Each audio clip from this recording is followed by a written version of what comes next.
So, Annie Layton, we talked a little while ago about invisible women, and you've done some work around invisible women or invisible woman or invisible women syndrome. Tell us Yes, about that. absolutely. So basically, this whole idea came for me out of my own experience. I was on a team once upon a time, many moons ago, in my as a member of 8 people on a staff team, and then I left, and my husband and I started our own church. And what happened in that space was, all of a sudden, I went from being a pastor in my own right to now I am a pastor's wife. And even though we were both co-leading and senior pastors, to use the language, all of a sudden I discovered what it was like to be a pastor's wife. And I noticed I'd go to these gatherings and meetings and I became invisible. And in the past, I'd go in there on my own and I'd be chatting and high-fiving everybody and feeling super confident about who I was. And now I was there at my husband's side and I felt like I just vanished. And I found people not talking to me, only talking to him. I found people sort of looking beyond me. If I would meet someone, they'd ask me straight away about my husband, not about me. And I wasn't used to that because I'd always been there in my own merit. And all of a sudden I became just the wife, or arm candy, or whatever you want to call it, the invisible other. And it took me a few rounds at these gatherings to recognise this was actually a thing that, hang on a minute, I've gone from being seen to disappearing only because I'm now a pastor's wife. Yeah. So how long ago was that? Yeah, so that started about 9 years ago, when we planted our own church and we became co-pastors. Yeah. So you were co-pastoring Yes. in Melbourne, Victoria, Australia. Right, yeah. And how long were you running that community for? Yeah, so we ran it for about 8.5 years, and the last 2 years of that I ran it by myself. So about 6 years in, we'd also had a business at the same time that was financing the church. Yes. The bivocational model. That's how we pay our bills and feed our children. Tent makers. The tent makers. Yes. Yeah. So, but about 2 years towards the end of the church, we just decided that viably it was better that he went to full-time work, and I took over the reins on my own. And that wasn't an unfamiliar space to me because I had been a pastor on my own for the 25 years before then, so to speak. So it felt like a good fit for me to just take it on. But even in that space, there were some interesting things that happened. That's for another podcast. But, so I became pastor on my own, then a co-pastor, then back to being a senior pastor by myself. Yeah. So you got to feel what it was like to be no James, then co-James, and then back to kind of James is left and now we're with you. We're talking past tense because you had what's the proper word to use? Yes, the God, everything finished. He closed the community. It had its season. Yes. All those things, seasons, chapters, all the words that we just felt it was time to finish up. And we finished well. Everything was really positive and great. And now I'm in this space, like yourself, Dave, where we've been sort of in the marketplace or on the sanctuary floor. We've been in the middle of it all. Yes. And now we've both been able to step back and have an objective perspective because we're viewing it from outside of those titles. Yeah. And so that's why this conversation is important, because we've both been in it and out of it. And the perspective's different now. Now that I'm out, I'm looking back and going, there's some things we need to talk about. Yeah. Because you didn't notice it while you were in there, or you didn't have the language, or maybe you had too much to, like, if you had this conversation a couple of years ago in the midst of it, what might have been the risks? Because the bonus of being outside of this and not having as much skin in the game or so much to lose while you're in the midst of it is there's certain things you won't say because it can cost you bread and butter. This becomes costly. So. Yeah, so true. Yes. I think I wouldn't say because it would cost me a little bit, because I would then be highlighting. I'm actually referencing pastoral networks when I would go to gatherings and conferences. And if I would have spoken up then, I would risk jeopardising relationships, stirring the pot, poking the bear, whatever you want to say, and potentially losing relationships, because a lot of what we're going to discuss today, it's done unconsciously. It's a cultural thing. And a lot of beautiful people in those gatherings, conferences, pastors' breakfasts, they don't realise that they do it. So I just didn't feel at the time it was appropriate for me to call it out. And I think now both you and I are in a place where we can, talk about a few things because, we're just in different spaces. There's perspective changes. And you're now, it's not like you kind of stepped aside. You still want to be involved. You still, you're an executive coach now, right? That's what you've studied. And that's the space you've found yourself in now. Tell me about that. Yeah, so basically after finishing up, I felt a really burning passion to help leaders in leadership spaces, both genders. And I've studied coaching. I'm studying a postgrad in supervision and things like that, just so I can really have the right tools on top of the many years of sort of just doing it myself and being in the trenches myself. So my heart really now is to actually coach people in that leadership executive space and just to be a safe person that you can actually totally process with. It goes no further. And I've actually got the privileged position to be able to say, hey, me too. The empathetic space of, I know what you're talking about because I've actually been there. Yes. And that's why today you and I are laser focusing into the women's space, but both of our hearts is to speak to both genders. Yep. And this isn't about a bashing men's session either. It's not about pointing the finger at any particular gender. Yeah, today's about us. It's quite hard too, right? That's hard for us because some of the research is looking that I went and did in journal studies, thesis that people put together, people that have been writing on it, and the research that you did qualitatively, getting ready for this and looking into it. It's not as if there's a single problem in a single denomination in a single age group. It's that prevalent that there's yes and no's everywhere, right? Correct. And I think so. What Dave's referencing is that I did a bit of data research and I asked women from their 60s right through to their 20s about how they experience. So I wondered if I'd made it up. Maybe it's me. Maybe it's all of my issues that I feel invisible. Yeah. So here's my projection essay. Exactly. It's all my orphan spirit stuff, And that I was saddened to actually find out that it's not just me. And that's probably where, in me chatting about this with you today, it's like, you know what, this is still happening. And it's funny because I was looking at some stuff from generations ago when Martin Luther first talked about getting married and how, that was scandalous. And he was smashed. It was in the 1400s or something. And it wasn't until the 1700s. Yeah, that the pastors could actually have a wife. So this whole dynamic of two people in one ministry space it's not unique. It's been going for a very long time. But sadly, we haven't super progressed in some of these eccentricities that sits around two people in one ministry space. Yeah. Now, I think I probably should add to you and I aren't here for some theological debate because I think people should be doing their own kind of work. Yes, correct. Studying this. But I think it's really important for us to realize that for both men and women, we can come with some very heavily tinted glasses on or some very strong biases, which we might approach scriptures on, say, the submission thing and the equality thing and the equity thing and should women speak in church thing and all the cultural nuances that we may miss. And we're doing this as far as timing goes. We had this John MacArthur and who was that? Beth Moore thing happened a few weeks ago. And, that thing went viral. Some people were pissed, and others, and then it got really nasty on John.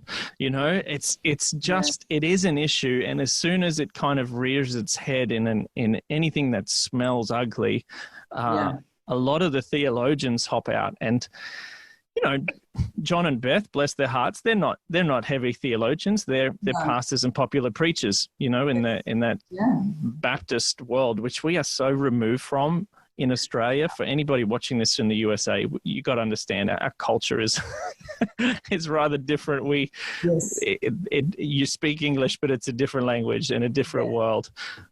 So it's still a big thing, as you said, and part of Luther's Reformation was really like, okay, how is this supposed to work, right? How does this look? So conversation's been going on for a long time.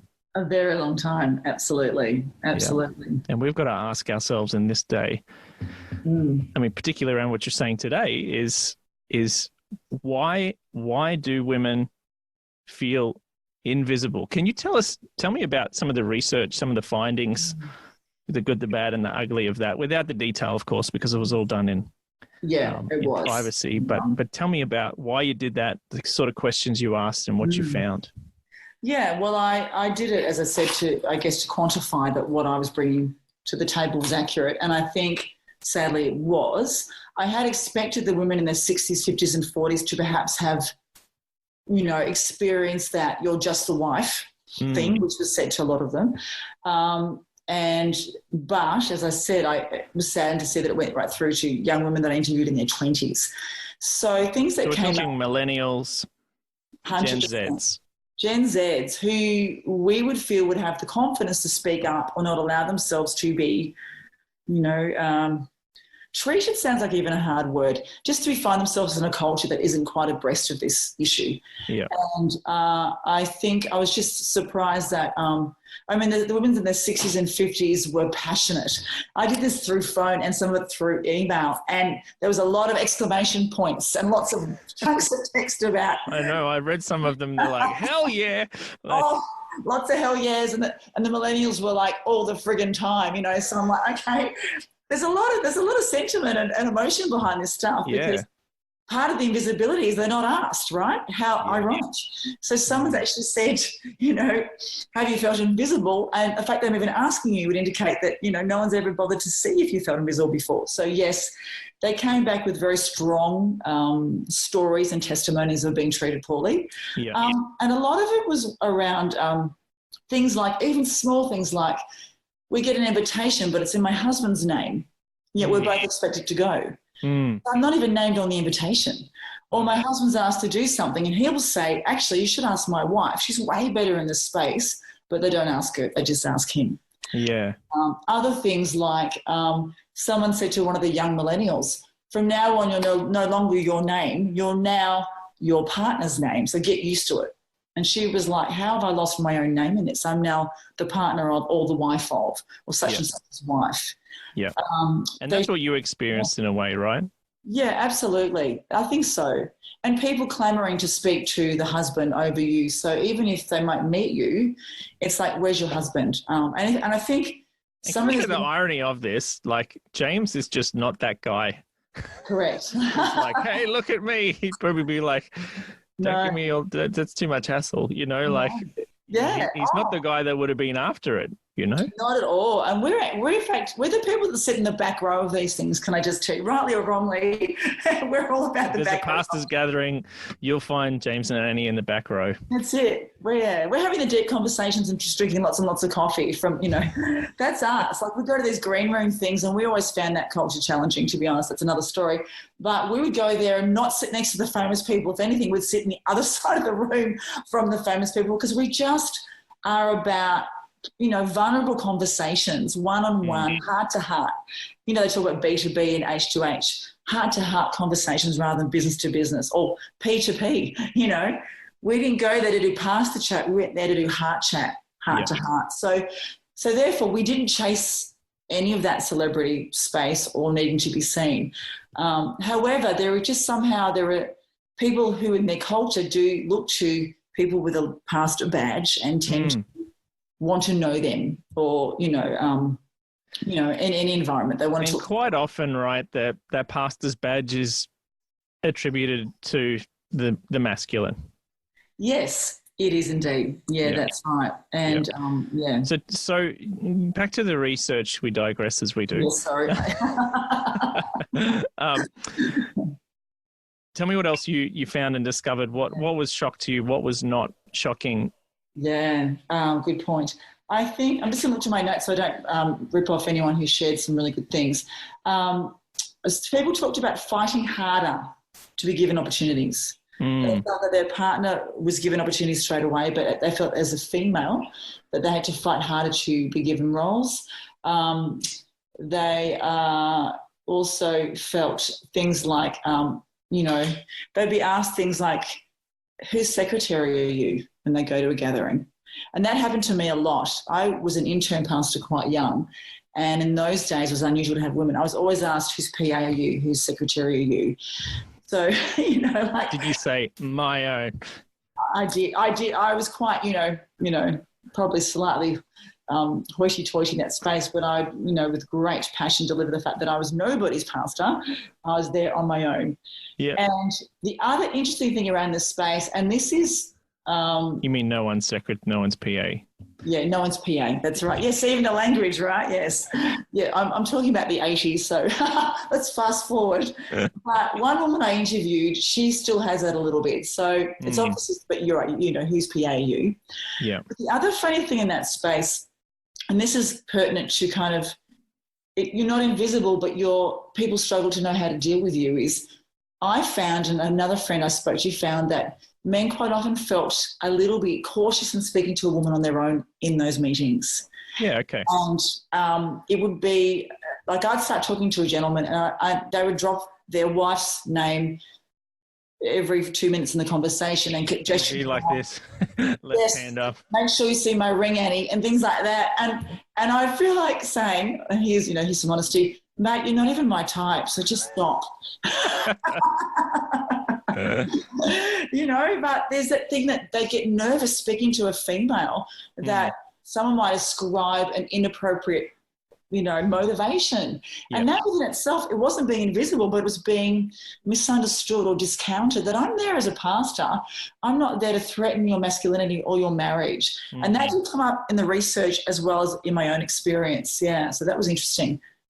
One of the questions I like that you asked and is this one on being pigeonholed for ministry roles. Like, you expect to do the kids ministry or catering or something like that instead of the kind of assumption of a senior role.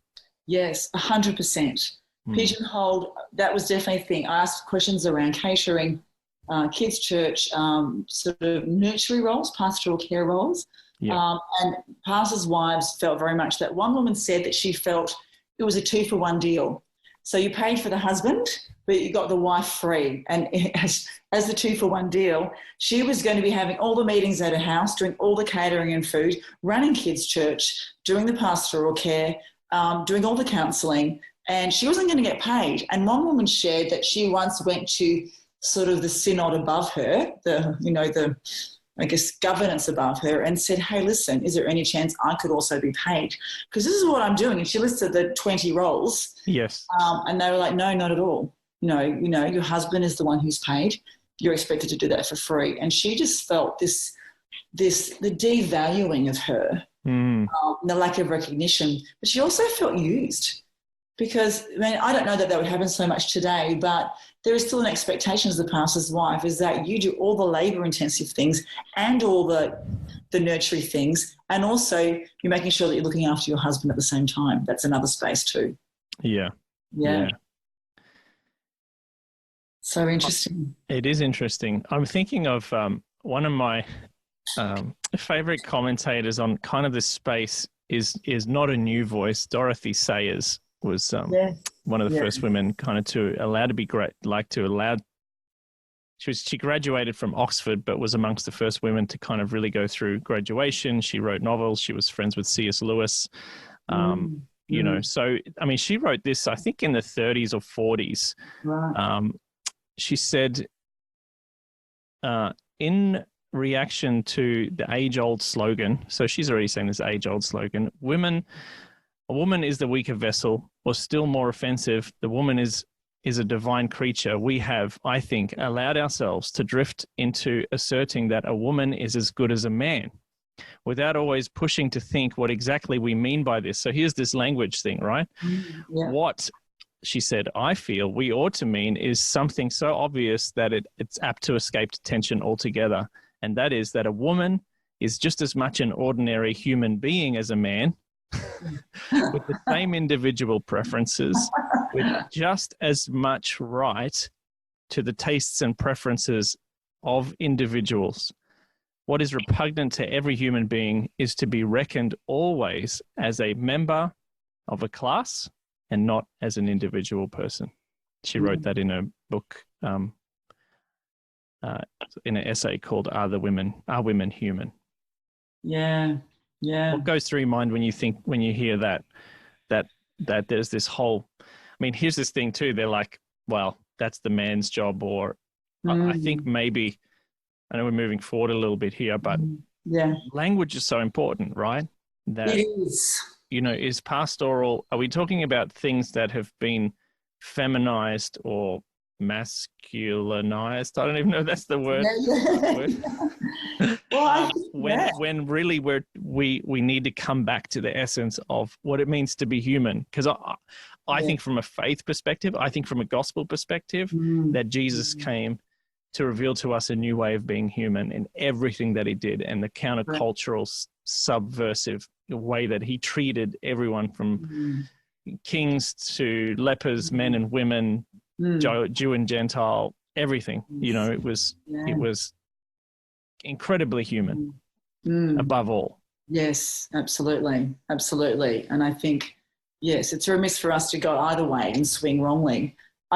To put a demarcation between the genders or races or sexual preference, whatever it is. Yeah. But I think interesting, even with language, like in the Bible, the fact that we're sons and daughters, but it's all sons, and like I read that, and for a long time I would in my head picture a male when I was thinking about scripture, which is crazy as a female. A man shall not this, or a man does that, and I just think of a man. And as women, we were like, okay, that's cool. So I know when it's sons, it means sons and daughters. We know that. However, that still persists even in all the modern translations within Scripture per se. So language is important. I think also there's a woman from New Zealand called Denise Jordan. She wrote a book called The Forgotten Feminine, absolutely outstanding, and you read it, and I would encourage everyone to grab it and read it, talking about God the Mother and the feminine heart of God. And she pulls apart a lot of the scripture around God made man and woman, he made them in his image, indicating, the female and male part of God, all that stuff, El Shaddai, all that stuff. And the point is that as image bearers, we're created in his image, both male and female, yet scripturally, it's always represented as men or the sons. So language really does matter. So we have that sits in the bedrock of our journey as Christians in our faith. Then we go into the church context. How do we navigate that in our words? I mean, it's not pastorette, like the Bachelorette, So I think there's a space for language to perhaps change there too, to truly represent both male and female, or find a word that isn't loaded with that's gender neutral. Is there some language that has a neutrality to it that's yet to be used? That is a good point around language. Because again, some of the research that I looked at, London and Wiseman talk about how over the 2,000 years of Christian history, the role of ministers' mates have changed, and it continues to change because this whole idea of what a pastor and a minister has changed. You mentioned Martin Luther before and his Reformation, and then you had like 1,000 years where ministers were celibate, and they were not married, and if they were for a time, they weren't allowed to have sex, So that was kind of one of these decrees that I remember seeing a joke years ago. Clergy guy goes back into the books and he says, it says celebrate, not celibate. One letter made all the difference. But Nordland says we need to recognize that the early church period, the leaders of the church were men whom we would not designate as laymen. There was no separation as there is now between clergy and laymen. So basically saying, we kind of have this demarcation and hierarchy now anyway, and this is a cultural problem we're living with, and I think what we're talking about becomes a subset issue of that as well, because early church it was just men, and making a separation of class, it was just ministers. There was no professional minister as such. So now we have professional ministers. Here's here's a subset problem. So he says, so if you want to learn from what the Bible, if you want to learn from the Bible what a minister's wife should look like, you must look for references to wives, and you'll find no but double standard for one for pastors' wives and one for the layman's wife, because the two were one. It was kind of, it wasn't about being a minister's wife. It was about this kind of, and I know you really, I think when I came to Encore, the community that you guys led, you worked really hard to try and empower people and really share preaching load and share a lot of,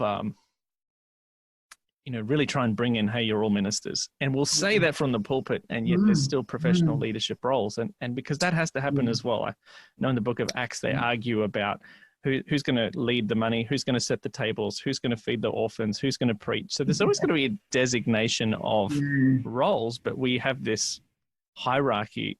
And I think as ministers have become professional, they're no longer gender neutral, so to speak. It kind of has this strong thing. But the good and bad news is it's not just happened in the church, right? I mean, I've been watching. I listened to Melinda Gates, Bill Gates's wife. Absolutely. And there's a series on Netflix at the moment about Bill Gates' brain or something. And they talk about it there. And she was in a HBR interview as well recently. And she just talked about when they started the Bill Gates Foundation, which was largely one of her passion. Yes. All of a sudden it was Bill's eradicating polio, Bill's doing this, Bill's doing that. But he said to her, she said, how come they're always talking about you? And he's like, yeah, that's an issue. He said, but Melinda, you need to want to be in the spotlight. You are going to have to step up. He says, I can't help the way the media portrays it if you're always behind me, because she didn't want that. No. Tell me about that, because it's something we chatted about as well.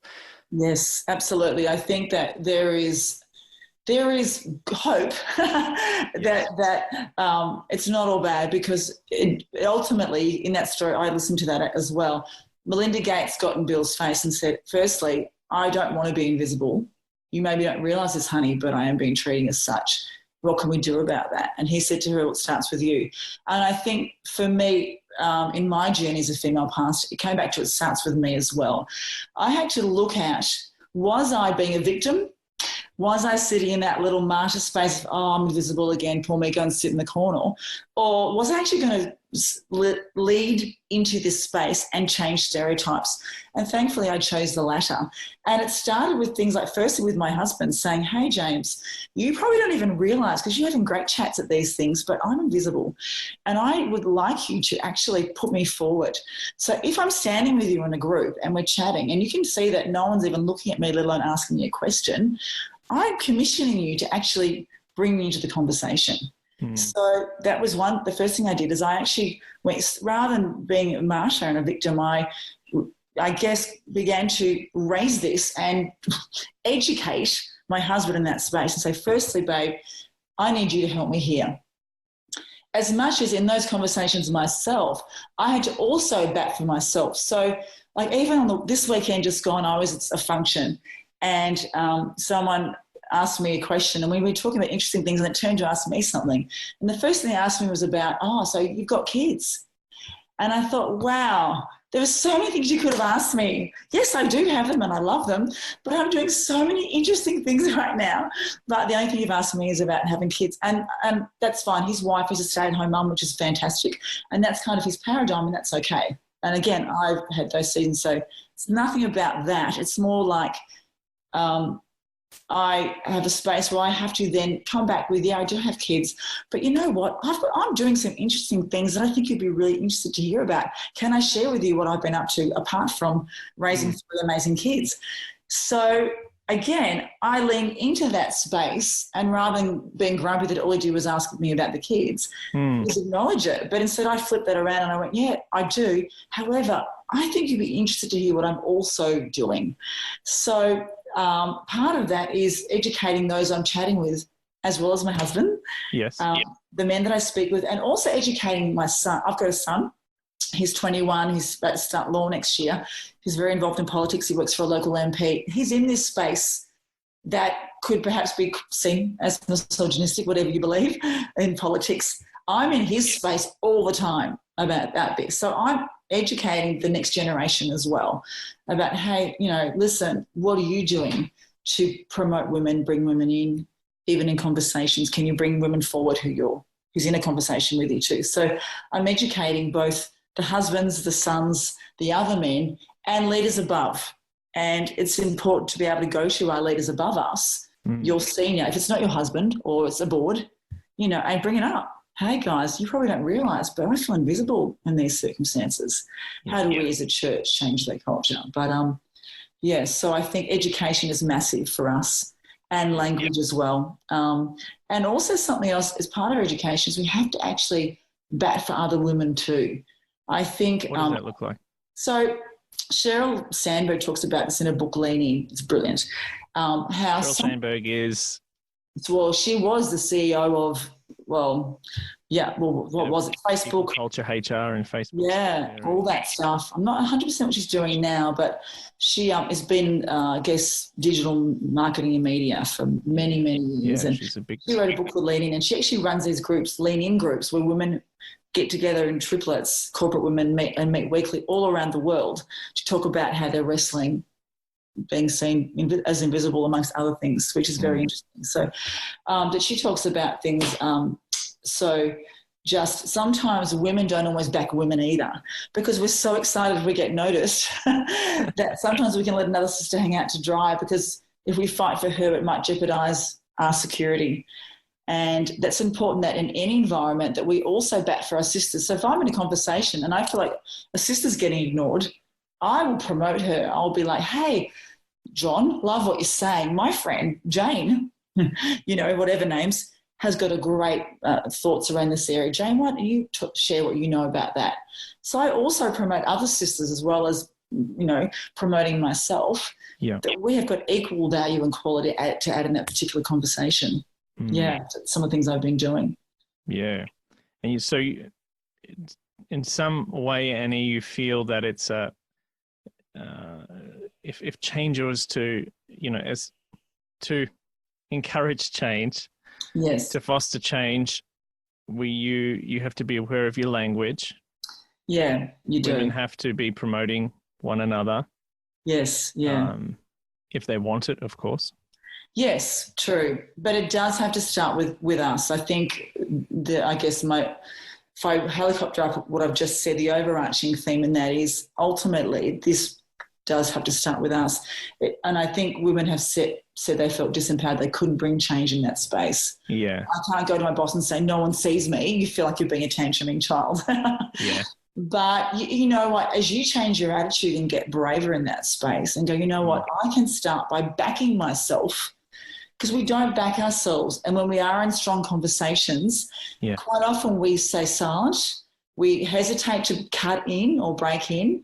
And quite often we say things like, oh, I wonder if, or I'm just wondering. We use language like that, which is soft language, which means I'm not 100% sure if I can say this, but I'm going to maybe put my idea up. So what that does is, a pet, on that, a pet kind of peeve with me is that somebody sprouts off and they go, just saying. And I'm like, say it or don't say it. Don't just say and. Correct. Or don't say something rude or mean and say, just joking. You're not joking. Just call it. Have the guts to own your voice. So I think, and I did this when I was when I joined. But we do it because what? We don't feel confident. We don't feel that you want an out. Yes, you want an out in case someone is strong back at you, and then you're nervous that maybe you can't hold your own. And that comes also from we haven't always grown up in high confrontational environments. Yeah. And I think, and again, I might be stereotyping, so forgive me if it sounds like this. I think sometimes men are better at doing very strong conflict, not all the time. But I think as women, we're taught to be the peacemakers and be easy. And we're very good at, bringing, sort of more of a docile environment, which is not right.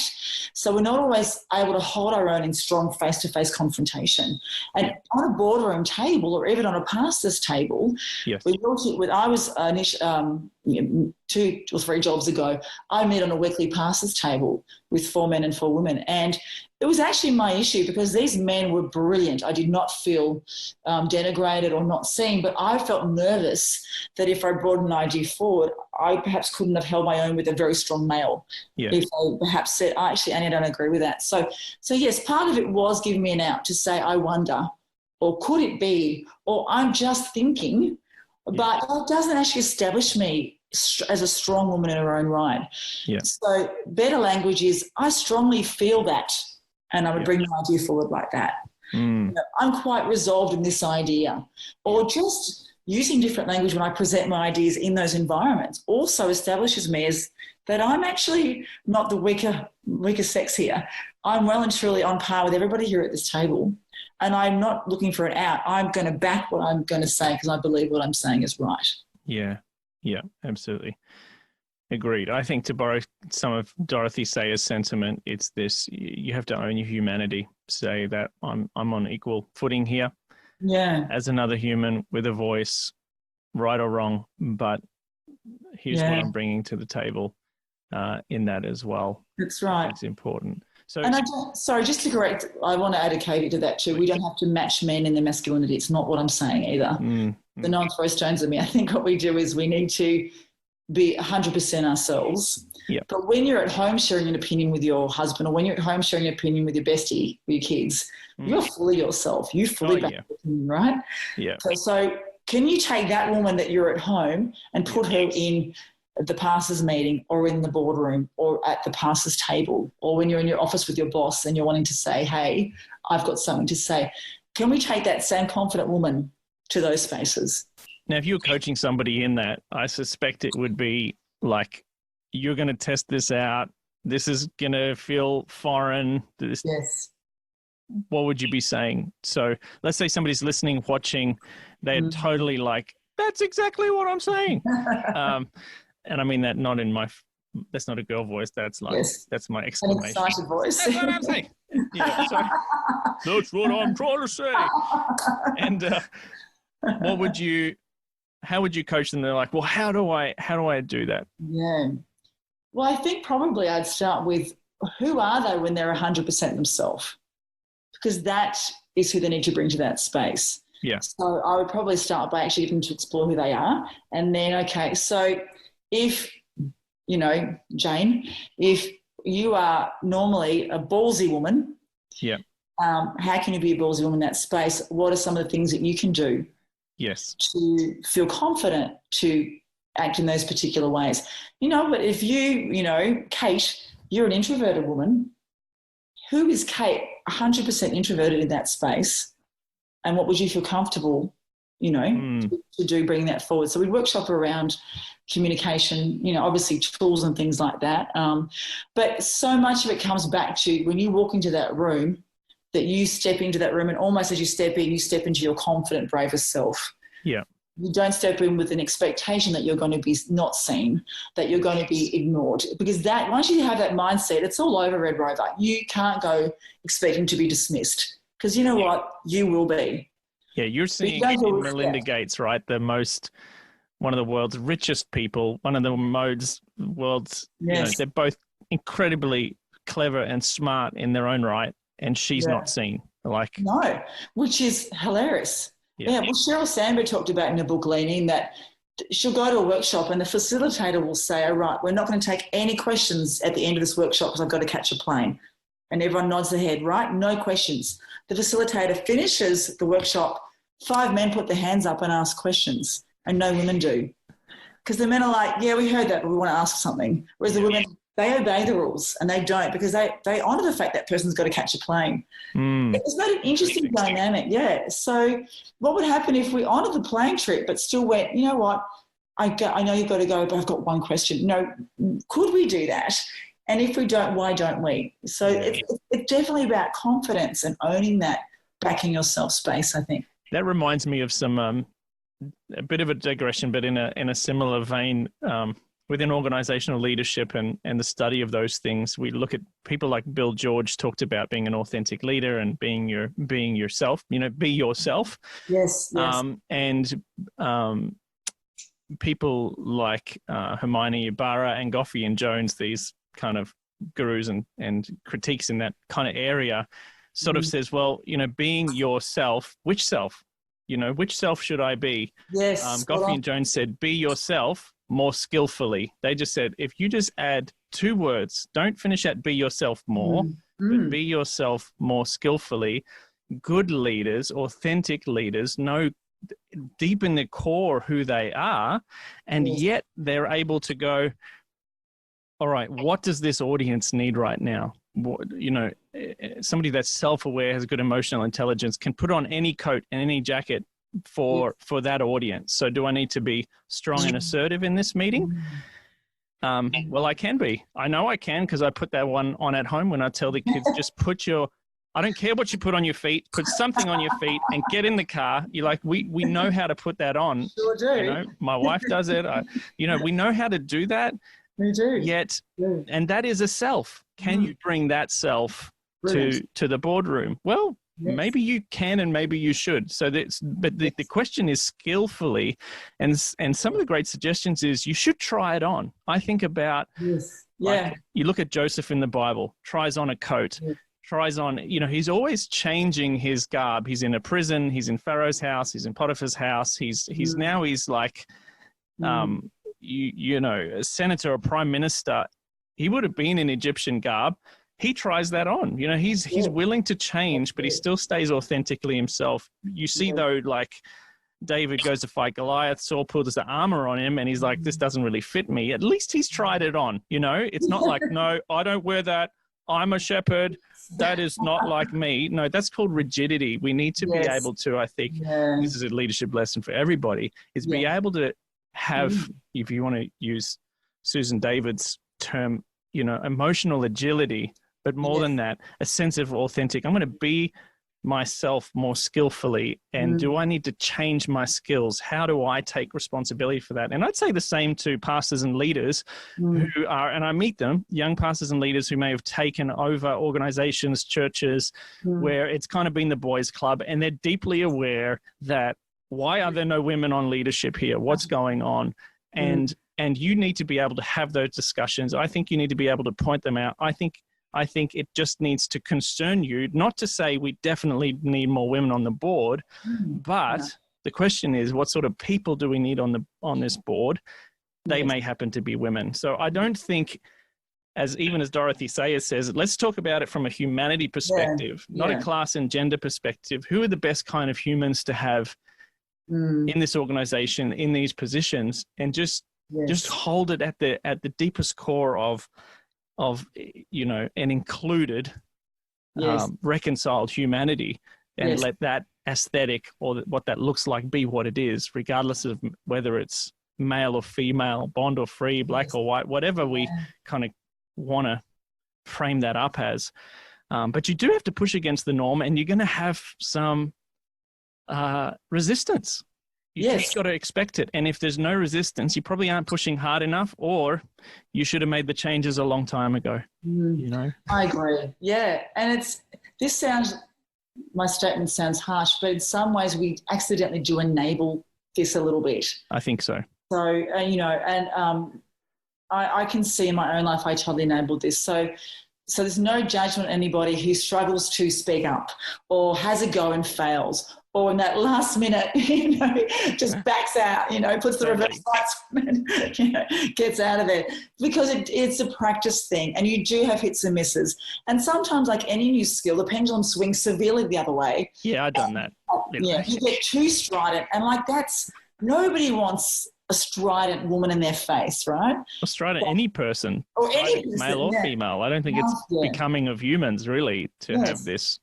So I think it's about, because recognize when you stop being yourself and start trying to be someone else, that's a problem also. Don't do that, because your design and your unique wiring is exactly what God wants from you in that space. He just wants you to be 100% you in that space. Yeah.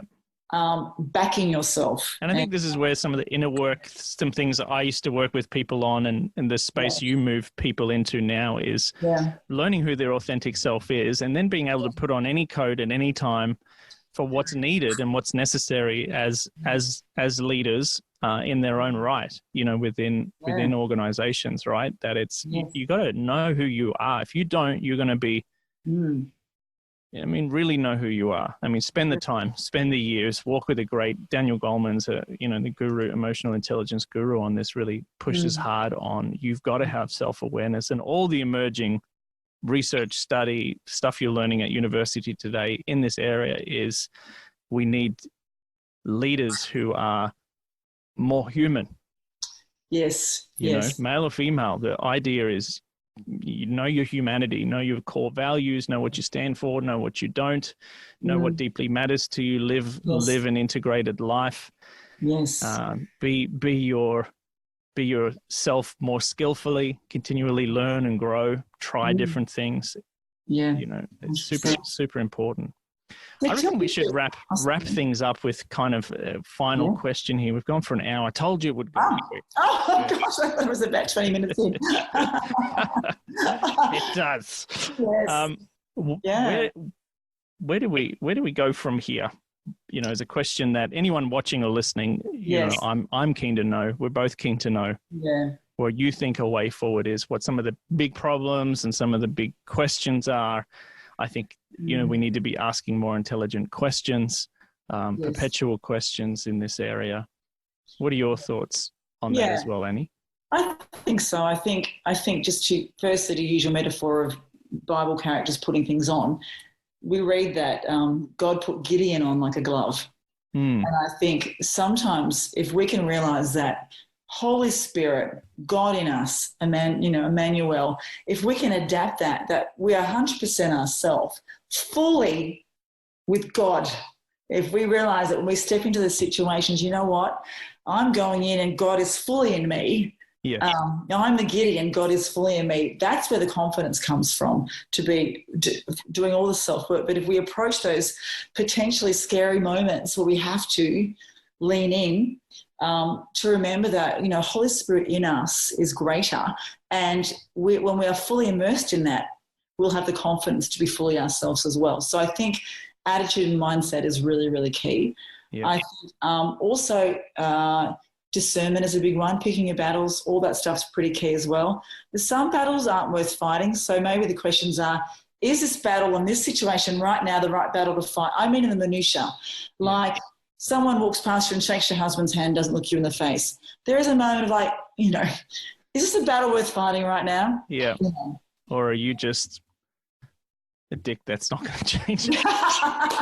And are you just small-minded? Are you stuck in that? Is that just a bad habit? Can be a million things, but good question. Is that actually worth it?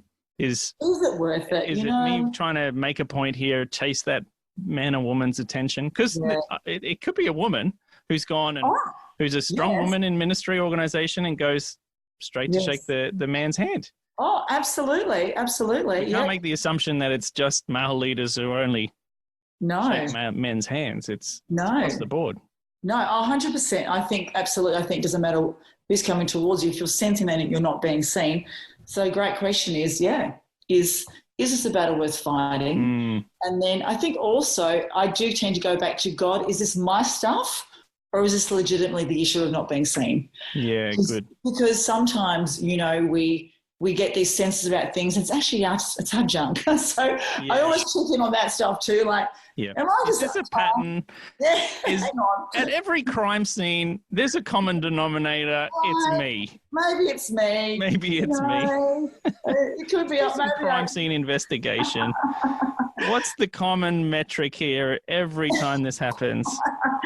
Maybe I don't, read personal space and I'm leaning in too close. Maybe he's backing off because my breath stinks and I've been fasting and haven't eaten, whatever. I don't know, too many coffees. Yeah. I think there's always a good point of checking in on yourself as well. Great. Because sometimes I've gone to meetings. I remember I've tended to be the other. I've gone to a meeting and I've gone, everyone seems funny here, and and I've thought maybe it's me, and God's gone, no, there's something going on here. So okay, good, that's discernment. Other times I've gone to a meeting and I thought everything seems funny here, and God's going, no, that's you. You're overtired. You're paranoid. You're not, whatever it is. You've got the POV. I call them the piss off vibes. That somebody comes to you and they feel the vibes that just they don't want you to be near them. Right, whatever it is, So I think, is this a battle worth fighting? that's probably number one. Secondly, is this your stuff? Yeah. Rearing its head. And if not, then maybe there is a question mark around what's authentic to me in going into bat for this. Great. And to answer a question asked before, if I was coaching someone, I'd want to figure out what's their values as well. What are your values? And my values that I expect to be seen and noticed and respected. Then if that's a value for me and I'm being ignored, then my value does demand that I act in this situation. If my value is not that, it's something else. My value is to be someone that walks around the back of the room and prays for the meeting, which a lot of people do. Then that's okay that I'm not being seen. So what's my core values as me as a person? No, those things are important, Yeah. What about you? When you're someone on the other side of this in the organisational cultures, what are the questions that you ask the organisation in this space? Yeah, well, I mean, I've sat with organisations before and just kind of said, hey, there's no kind of women on the board, or,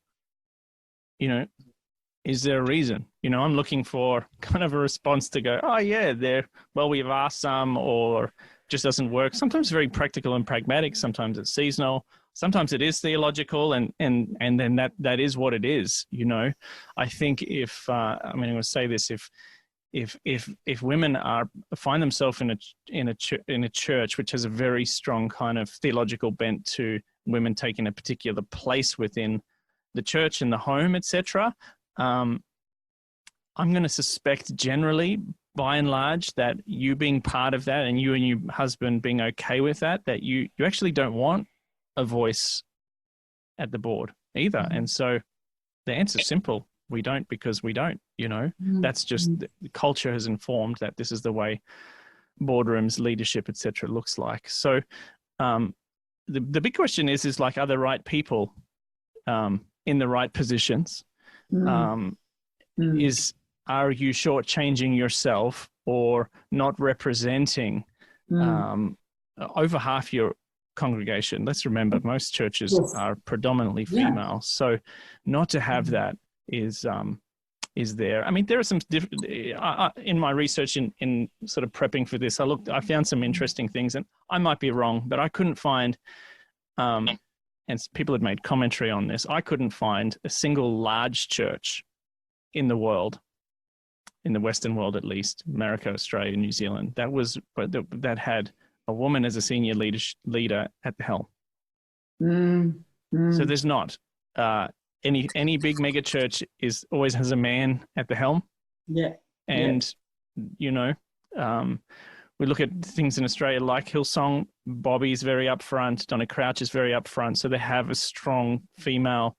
Darlene Check, extremely upfront as a worship leader. And Darlene and her husband pastor a church now somewhere in New South Wales. And is it as big as Hillsong? No, it's not. And, so it shouldn't just be, about interesting. All that said, what is interesting is that there seems to be that's just a norm, and we can ask why, but that just happened to be something that came out as an observation in the midst of that. So the question for me is going to be to senior leaders: do you want this to change? And what's it going to take to change? Should it change? Is this an issue? Are there, because it can kind of guarantee that if there is kind of a remnant of a boys' club or something like that in a church, you can almost guarantee a couple of things. Number one, that's never been investigated and challenged.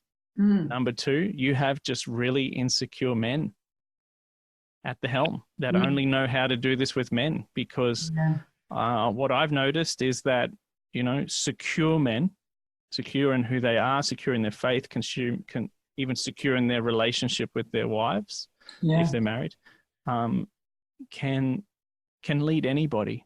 Yeah. It's about leading the best kind of human for that season, and the role and the mission and the vision and the purpose in that, male or female. It just kind of doesn't matter. That's not really the question. But then so that's what we look on at organizationally. If this comes up is a question, because if somebody is if a people group are underrepresented in leadership, it always flows down. Everybody knows what that looks like. You know? And in some ways, if you take kind of Daniel Pink's sort of idea on the way the world is going. We're becoming very, very global, but we're also becoming very tribal as a people as well. And if there's just one chief male at the top of that tribe, he's the elder, then what is that? That is always going to leak down. And so there might be a great sense of security and safety with that. So, I mean, there are just some fascinating things.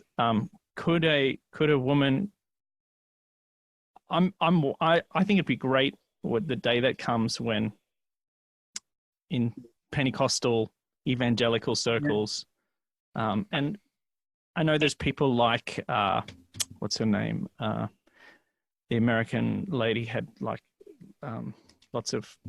Joyce Meyer. I knew what you were trying to say. Yes. You know, or Beth Moore, great big voices, but they've built big ministries, but not large, super large congregations. If there is, it's a minority. I'm waiting for those days where I don't know if we'll see it in my lifetime. And so you've got to be aware of the culture that you're in. But today, like, we have women prime ministers, women, you know, Queen of England. I mean, it's not as if, I think the argument is, can women be in leadership anymore and lead and run and grow large organizations? You know, that's not even a question anymore. No, it shouldn't be. So when is that going to translate into church or, you know, or things outside of that? That'll be interesting to do, because of course that's informed it, even in Denise Jordan's book. And so some of the sermon I preached for many years on the feminine nature of God, really, you look at the masculine culture of the days of our church fathers that informed how we read and interpreted scripture. Everyone from Origen to Tertullian, all these guys had in their commentaries some really misogynistic, nasty. I had women cry in the congregation listening to this, realizing, man, this is a cancer that has infiltrated scriptures and interpretation, and we're still doing it today. And unless you're very, very, very, very aware of it, we are always going to be part of our culture. But to shift that, we're going to have to change our language, rites and rituals, heroes that we have, and stories that we tell. That's anthropologically most cultures are built off. The heroes, the stories that we tell, the language we use, and the rites and rituals we have. So churches can make more progressive. Just make sure a woman's on roster to preach equally. You know, there's things that I think churches and organizations can do. Just make sure there's equal footing there. If you might have 5 people to choose from who are great preachers, and you know, just make it even. I think if you want to bring a shift around and increase kind of the view and perspective, have it there. And you might have men that said women shouldn't preach, etc. Well, those men can find another church that believes that other thing. If you really, you know, let them go. You know, I've watched men leave boards in churches because they didn't think a woman could be an elder in a church. That was their theological belief. So they were released. Go away. Go and find somewhere that fits in with what you believe. No hard feelings. This is just not the place for you. Culture eats strategy for breakfast. So if you intentionally shift those things, people will be uncomfortable. But if you want to do it, it can be done. So So Annie, if people want to get in contact with you, tell me about your kind of ideal sort of people you'd like to help and how they can do that. Yeah, so basically, I just want to be able to be available for people to come and chat through what they're going through. And it can be anything through leadership, through to personal, holistically. I offer coaching and supervision. You can jump on my website, annielayton.com. That's it, just .com. And there's an info section there. You can put your details in. I've got blogs there that I'm writing. My blogs are called Things Pastors Wish They Could Say. I've been sharing them. I've loved them. Yeah. I'm just going there. I'm just saying all the things that you'd love to say, but you can't because you're running a church. So I've got that privileged space that I no longer run a church, so I'm saying them. And but my driver behind that is to just open conversations where we can be truly honest with where we're at. And that's sort of the goal. If you catch up with me, I can do Zoom sessions or meet in person, whatever it looks like. Just jump online on my website, and if you want to contact me that way. yeah, I'm open and happy to do that. What about you, Dave? Well, my time's kind of limited, and I don't have kind of any set client structure anymore because I've kind of moved away from that space. My wife is an exceptional counselor, so if conversations people have had today that triggered, women are like, oh, no, maybe my wife's knows what it's like to be the pastor's wife, knows what it's like to be seen as invisible. She's a trained counselor. She says it as it is. She's and she can see people all over the world on Zoom by video as a counselor. She's a registered and trained counselor. So if you go to Leader Heart, or one word, leaderheart.org, I'll put all the websites in the show notes or whatever that is. They can go there and book an appointment to see Natalie. And if you want to get in contact with me, maybe you're a leader or pastor, or you run an organization and you like what I said and want to just let's have a conversation and see if I can help you. Some of my time and services are limited, but always happy to have a chat, and if I can help you, to steer you in the right direction. And I keep a blog at davidtenson.com, or email me at davidtenson@gmail.com as well. So, and can I highly recommend, as someone who's had multiple sessions with Dave, I highly recommend that. So get on and contact them and get them going, because they're quite life-changing. So thanks. Yeah, thanks, Annie. Yeah. Well, we are hoping that if people have watched this, listened to this, however you've consumed it, if you've liked this, Annie and I may make more. It's really dependent on you. So we need to know if what we've said is helpful, has mattered to you. If you have any questions or comments, we'd love to hear. We'd like to know from you where you see this whole thing going, the stuff that we're talking about. How have you maybe resolved being invisible? Maybe you feel like that. Do get in contact and leave comments. Let us know whether we keep doing these things. This is our pilot show. It always goes for longer, right? That's right. Yeah. We're not leaving you on a hanger, but there's a lot of things we can kind of discuss from our space and place now and our experience, decades in this space. I like to finish on, I think Natalie's supervisor said to her once, as we were working pretty heavily in the ministry / counseling / leadership space, or what happens under hood, her supervisor said, Natalie, you know that it doesn't get any messier than this, because we're working in the church and ministry space has some immense complexities, as there's this murky merge of spiritual community work, home, faith, everything. It's just very politics, everything. It's just messy. So get help, friends, get help and be part of some meaningful conversations is what I would recommend. Yeah, absolutely. Thanks, Annie. Any closing thoughts or things from yourself? No, I think I'll save I've got things to say for the next time. Oh, okay. Yes, we've got lots to say, people. So if you can give us some feedback on this, we'll jump into our next topics, because Dave and I have plenty of things to share. So let us know what you think. That's my final comment. All right. Thanks, everyone. See you later. See ya. Bye.